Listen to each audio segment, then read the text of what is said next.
كتاب أنزلناه إليك مبارك ليدبروا. الحمد لله رب العالمين والصلاة والسلام على رسوله الكريم وعلى آله وصحبه أجمعين أما بعد. وقال الله عز وجل في القرآن المجيد: أعوذ بالله من الشيطان الرجيم، بسم الله الرحمن الرحيم. والعصر إن الإنسان لفي خسر إلا الذين آمنوا وعملوا الصالحات وتواصوا بالحق وتواصوا بالصبر. محترم ناظرین، سورۃ العصر میں اللہ رب العالمین نے انسانیت کو بہت بڑے نقصان کی طرف متوجہ کروایا.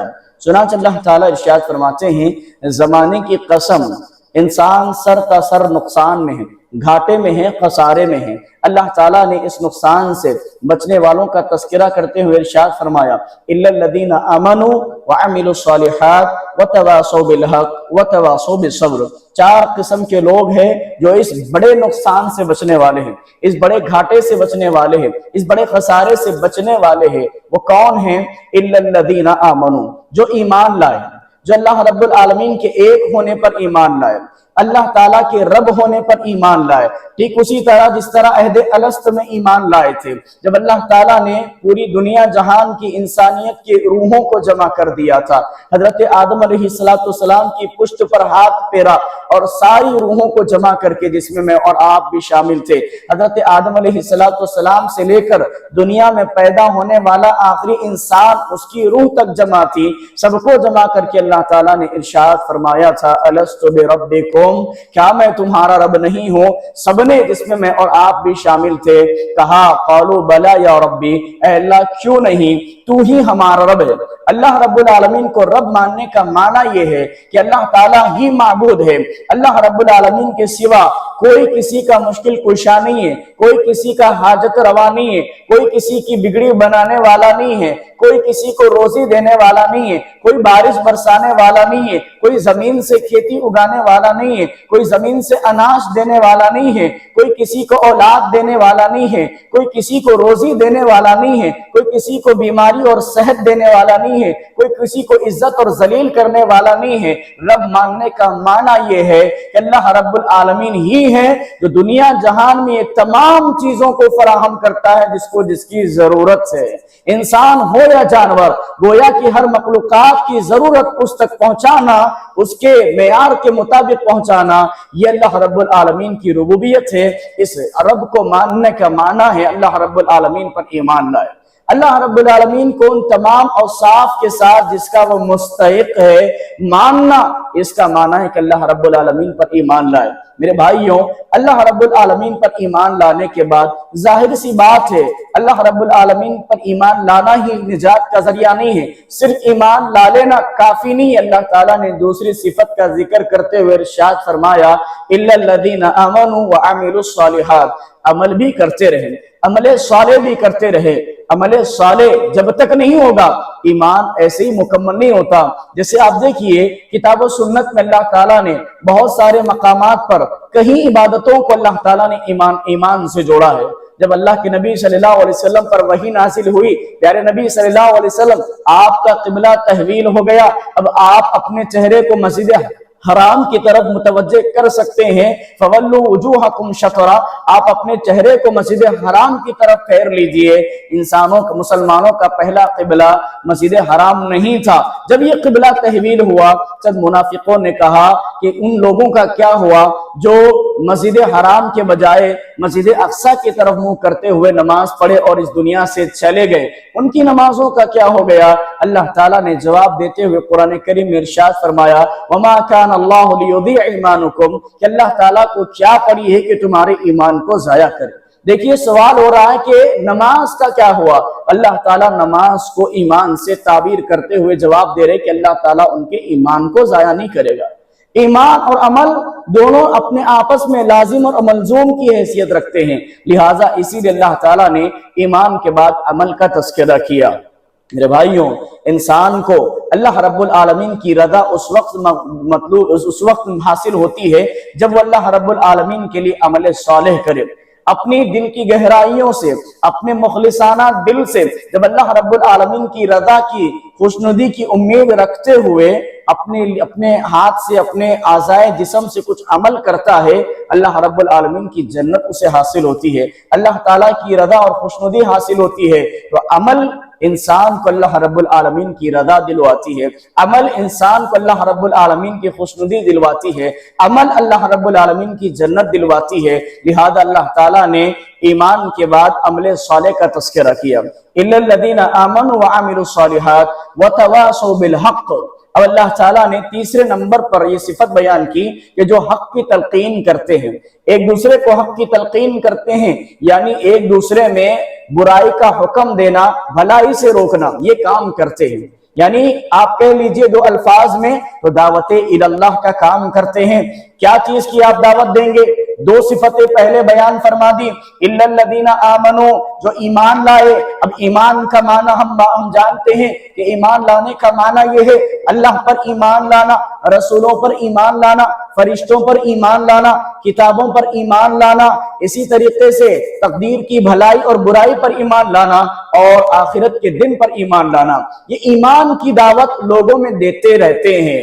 ایسا انسان نقصان میں نہیں ہوگا، گھاٹے میں نہیں ہوگا جو لوگوں کو ایک اللہ رب العالمین کی طرف بلائے، ایک دوسرے کو حق کی تلقین کرتے رہے۔ اور سب سے بڑا حق اور سچ یہ ہے کہ اللہ رب العالمین ایک ہے، سب سے بڑی سچائی توحید ہے۔ اسی توحید کی دعوت لوگوں کو دیتے رہے، اسی توحید کی دعوت لوگوں کے اندر پھیلاتے رہے۔ یہ حق کی تلقین کرنا ہوا کہ لوگوں کو برائی سے روکے اور اچھائی کا حکم دے، اور سب سے بڑی برائی، سب سے بڑا کائنات میں جھوٹ شرک ہے، لہذا شرک سے روکتے رہے اور توحید کی دعوت دیتے رہے۔ یہ حق کی تلقین میں آتا ہے۔ لہذا میرے بھائیوں، یہ کام امت مسلمہ پر اللہ رب العالمین نے چھوڑا ہے، کیونکہ دیکھیے ہر دور میں اللہ تعالیٰ نے انبیاء علیہ السلام کا سلسلہ جاری کیا۔ حضرت آدم علیہ السلام کے بعد جب لوگوں میں برائی عام ہوئی تو اللہ تعالیٰ نے اپنے سب سے پہلے رسول حضرت نوح علیہ السلام کو اس کائنات میں مبعوث فرمایا۔ رسولوں کا یہ سلسلہ حضرت نوح علیہ السلام سے شروع اور اس کا آغاز ہوتا ہے، اس کی ابتدا ہوتی ہے حضرت محمد صلی اللہ علیہ وسلم پر، اس کی انتہا ہوتی ہے، یہ اختتام ہوتا ہے رسولوں کا۔ اب اس امت میں دعوت کا کام کون کریں گے؟ اب ان تک دعوت کون پہنچائیں گے جن کو دین نہیں معلوم ہے، جن کو اسلام نہیں معلوم ہے؟ کیوں؟ کیونکہ اللہ رب العالمین کے نزدیک پسندیدہ دین کون سا ہے؟ تو دنیا میں بہت سارے ادیان ہیں، بہت سارے مذاہب ہیں، لیکن کون سا دین ہے جو اللہ رب العالمین کو پسند ہے؟ اللہ تعالیٰ نے قرآن کریم میں کہہ دیا کہ اللہ تعالیٰ کے نزدیک جو پسندیدہ دین ہے وہ دین اسلام ہے۔ اللہ تعالیٰ کے نزدیک جو محبوب دین ہے وہ دین اسلام ہے، اور اس اسلام کی دعوت ہی ہم کو لوگوں تک پہنچانا ہے، کیونکہ یہی وہ دین ہے جو اس کائنات کے رب کو پسند ہے۔ اللہ تعالیٰ نے اس دین کو پسند فرما دیا، چنانچہ اللہ تعالیٰ نے ارشاد فرمایا الیوم اکملت لکم دینکم واتممت علیکم نعمتی ورضیت لکم الاسلام دینا۔ صرف پسند ہی نہیں، اللہ تعالیٰ نے کہا اس دین کی، اس شریعت کی ہر چیز سے اللہ تعالیٰ راضی ہو گیا، اس دین کے ہر احکامات سے اللہ تعالیٰ راضی ہو گیا۔ حالانکہ احکامات اللہ ہی کے ہیں، اللہ تعالیٰ ہی کا دین ہے، اور اللہ تعالیٰ نے اس دین کو پسند فرمانے کا اعلان قرآن کریم میں کر دیا۔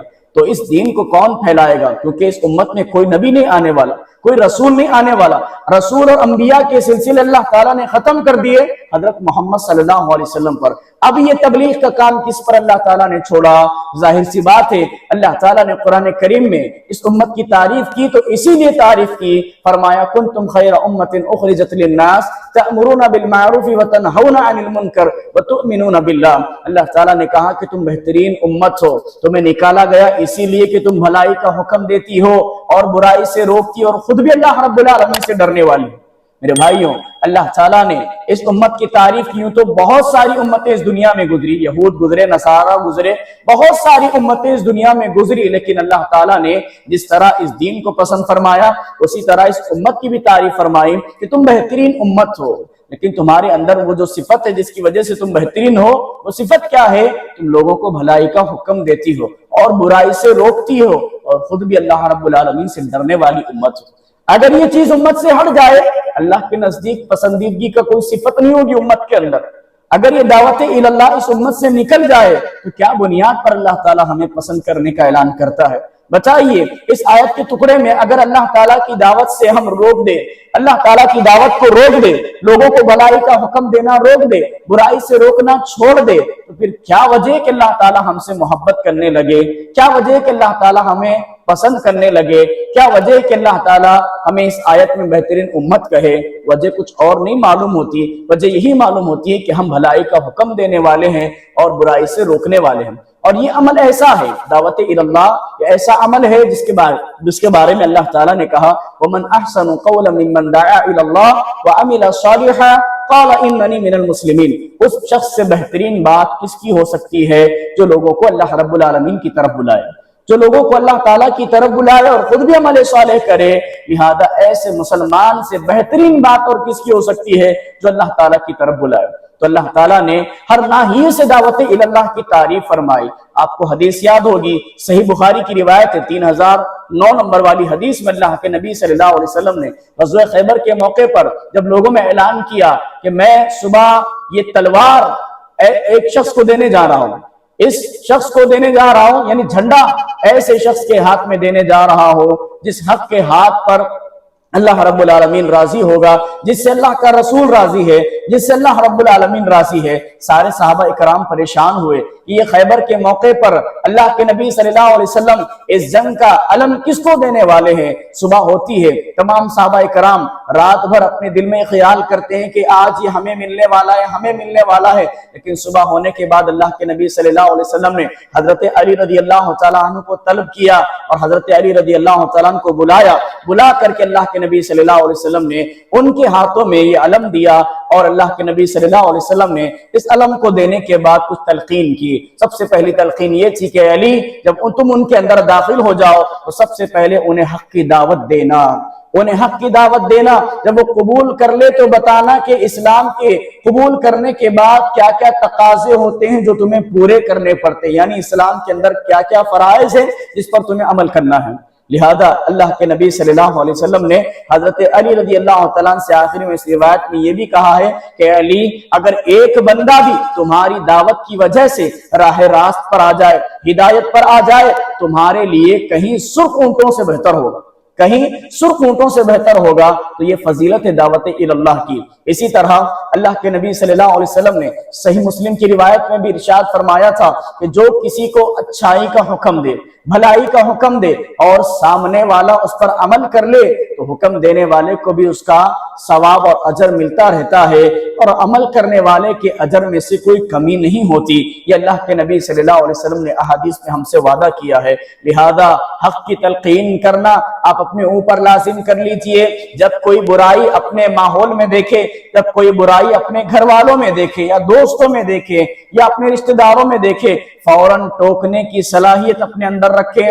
بڑے ہیں ہم سے، اخلاق کے ساتھ روکے، آداب کے ساتھ روکے، ہم سے چھوٹے ہیں، شفقت کے ساتھ روکے، دعوت اللہ اس طریقے سے دے کہ سامنے والے کو بدظن نہ کرے، دین سے، اسلام کے احکامات سے بدظن نہ کرے، احسن انداز میں، اچھے انداز میں، بصارت کے ساتھ لوگوں کو ایک اللہ تعالیٰ کی طرف بلائے، اللہ کے نبی صلی اللہ علیہ وسلم کی پیروی کی طرف بلائے، آخرت کے دن اٹھائے جانا ہے اس فکر کی طرف بلائے۔ یہی اللہ رب العالمین کی راہ میں حق کی تلقین کرنے کا معنی ہوا۔ محترم ناظرین، اللہ تعالیٰ نے کہا اس کے بعد وَتَوَاصَوْا بِالْحَقِّ وَتَوَاصَوْا بِالصَّبْرِ، جب آپ یہ کام کریں گے، جب آپ لوگوں کو برائی سے روکیں گے، جب آپ لوگوں کو اچھائی کا حکم دیں گے، ظاہر سی بات ہے اس راہ میں آپ کو بہت ساری پریشانیاں آئیں گی، اس راہ میں آپ کو بہت ساری مصیبتیں آئیں گی، اس راہ میں آپ کو بہت ساری رکاوٹیں آئیں گی۔ کوئی پھول کا ہار لے کر نہیں بیٹھے گا آپ کے لیے کہ آپ آئیے مجھے حق کی تلقین کریں، آپ آئیے مجھے برائی سے روکیں، کوئی آپ کا منتظر نہیں ہوگا، بلکہ رکاوٹیں ہوں گی اس راہ میں۔ اس راہ میں بہت ساری پریشانیاں نبی کے صحابہ نے اٹھائی، انبیاء نے اٹھائی۔ کچھ انبیاء ایسے ہیں جنہوں نے جب حق پیش کیا لوگوں نے ان کی صرف بات نہ مانی، صرف انکار کیا۔ بعض انبیاء ایسے ہیں جنہوں نے حق کی تلقین کی تو لوگوں نے صرف انکار ہی نہیں کیا بلکہ ان کا مذاق اڑایا، ان کے ساتھ تمسخر کیا، ان کی بے حرمتی کی، ان کی بے ادبی کی، ان کے ساتھ غیر اخلاقی مظاہرات کیے۔ لیکن کچھ انبیاء علیہ السلام ایسے ہیں جن کا قوموں نے صرف نقصان نہیں کیا، جن کا قوموں نے صرف مذاق نہیں اڑایا بلکہ ان کے قتل پر آمادہ ہوئے، اور بعض انبیاء علیہ السلام ایسے ہیں جن کو ان کی امتوں نے ان کے جسم کے 2 ٹکڑے کر دیے۔ تو اس راہ میں بہت ساری مشکلیں اور پریشانیاں ہیں۔ اب ہر اعتبار سے یعنی ایمانی اعتبار سے انسان کی آزمائش ہوتی ہے، لہذا اس راہ میں پریشانیاں آئے گی تو اللہ تعالیٰ پہلے سے صبر کی تلقین کر رہا، وَتَوَاصَوْا بِالْحَقِّ وَتَوَاصَوْا بِالصَّبْرِ، اور اس راہ میں صبر کرتے رہے، ایسے انسان قیامت کے دن کامیاب ہونے والا ہے۔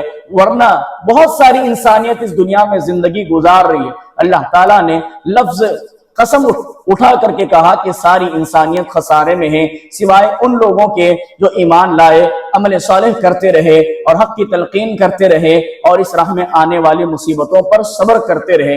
بہت جامع سورہ ہے، ہمیں بہت سارے پیغامات دیتی ہے، بہت سارے اللہ تعالیٰ کے احکامات کی طرف متوجہ دلواتی ہے۔